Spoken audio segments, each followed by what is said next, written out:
So, thank you, Mr. Cornelius. I'm very appreciative of this gesture. Thank you. Okay, I'm going to dive deep into what I'm supposed to say today. I'm going to discuss about entrepreneurs. So, my tagline is the emerging entrepreneur. But before I go into all my conversations, I'd like to introduce my business and what we do in Richard and Malcolm Consulting. So like I said, Richard and Malcolm Consulting is a business development and management company. So what we do is that we develop businesses and manage businesses.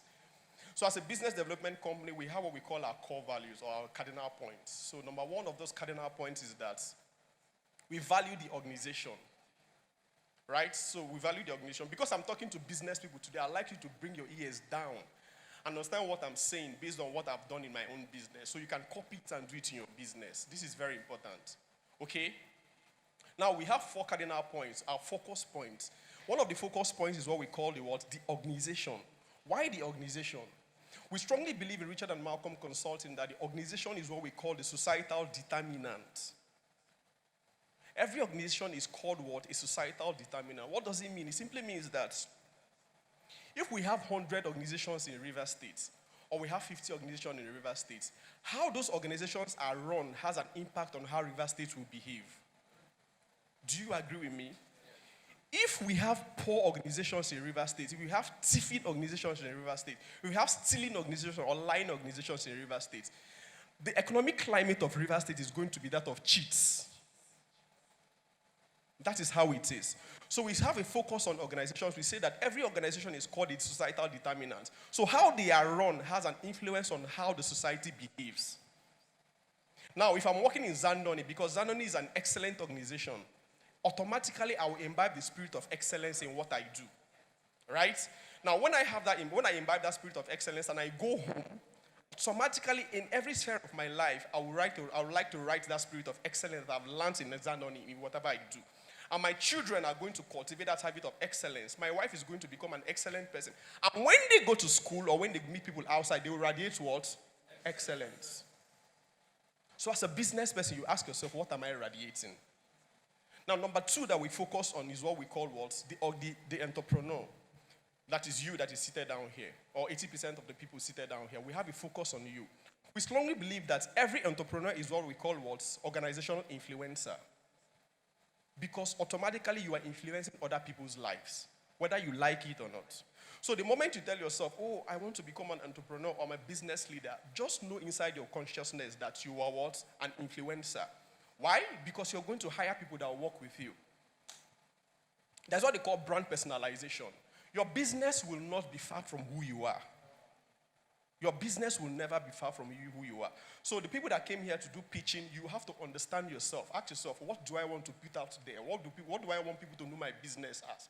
So if you want people to know your business as an excellent business, you have to identify with what? Excellence. Because this is who you are. So because you're an influencer, you're going to influence your society based on what you carry. Who likes what is seen? Who like what we're seeing here today? I mean, if you like what we're seeing here today, round hands up, please. Now, the reason you like this thing is because excellence is an ingredient of what these people represent. So everything about them should be what? Excellent. And because you like it, I think you should imbibe it in your own business. Such that when you leave here today, you tell yourself, well, I've learned something today. I want to imbibe something. It must not be excellence. It might be anything. It might be punctuality. It might be effectiveness. So the thing is that every entrepreneur, every business leader, every person that says, I want to entrepreneurship, like we call it here, you must tell yourself, you must understand that you're an influencer because people are dependent on you. People's salary, how you behave here is going to influence how they behave in their houses. Do you agree with me? Now, number 3 focus is what we call the employees. So we have a focus on the employees. We strongly believe in Richard and Malcolm Consulting that employees are intricate of the success of every business. Now, we call the employees in internal customers before the external customers. So your employees are people that without them, the engines of your business will not run. In fact, we say the employees are the oil that run the engine of your business. So without oil, your engine will knock.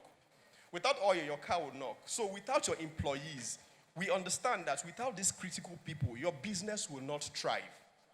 So if you have a business today, if you call yourself an entrepreneur and you want to bring in people, bro, please, I'm begging you, try as much as possible to value those people.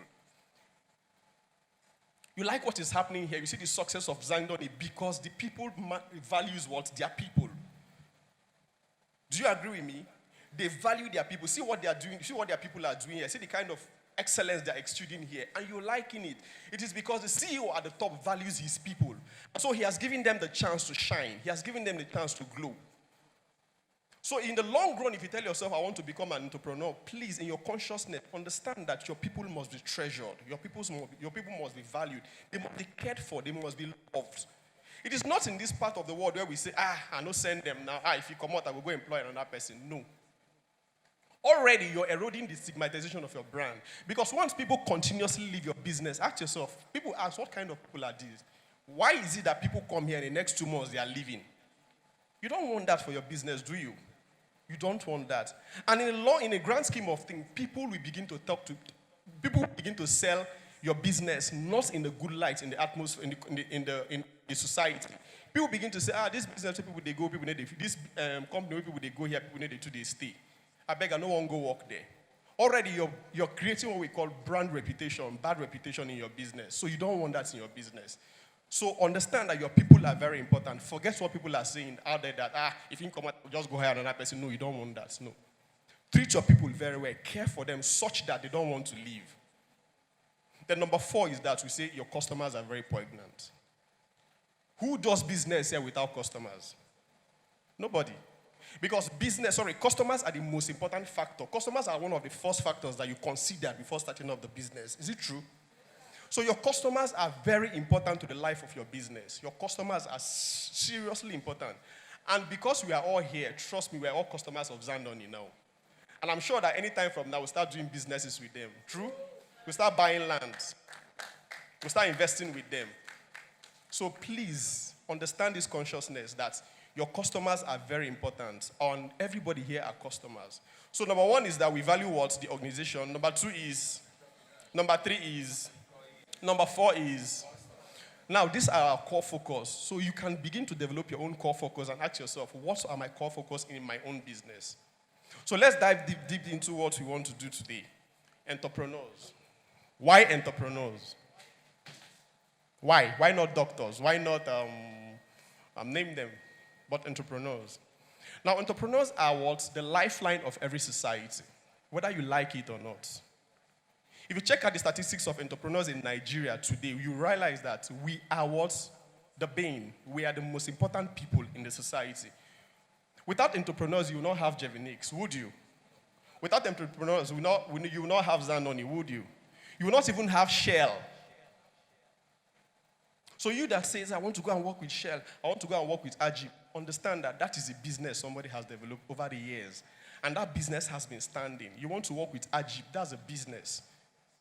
So you are very important, and I say it everywhere, that without entrepreneurs, Nigeria will shrink.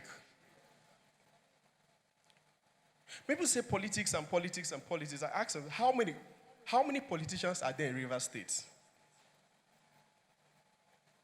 Very few. So that I call the politicians the microcosm of the society. They are small. But you see something, the politicians are ruling River State. They are riding River State. Why? I say that because entrepreneurs have not understood the kind of powers they have. If you understand the power you have, trust me, you will do your businesses very well. You will not tell your business, make I just do them and just what I get to do. No. You do it very well. America, where everybody wants to go to America. Why do you think America is sustained how it is today? It is the small businesses. Check out the kind of tax they pay. It is what makes America become who they are today, the world powers they are. So if you understand the role you have as an entrepreneur, trust me, you will do very well in whatever thing you will do. And one thing I tell people is this: don't start a business because my neighbor started a business. Your neighbor is a baker, and the next morning she bought, what's it called, a Range Rover. And because your neighbor has bought a Range Rover, you stand up and say, make I start to be big. Make I start to be big. You forget that your neighbor has been in that business and understood the ups and downs of that business. And I tell people this when it comes to the backup of this. I say, do not start a business to fulfill a greed. Start a business to fulfill a need.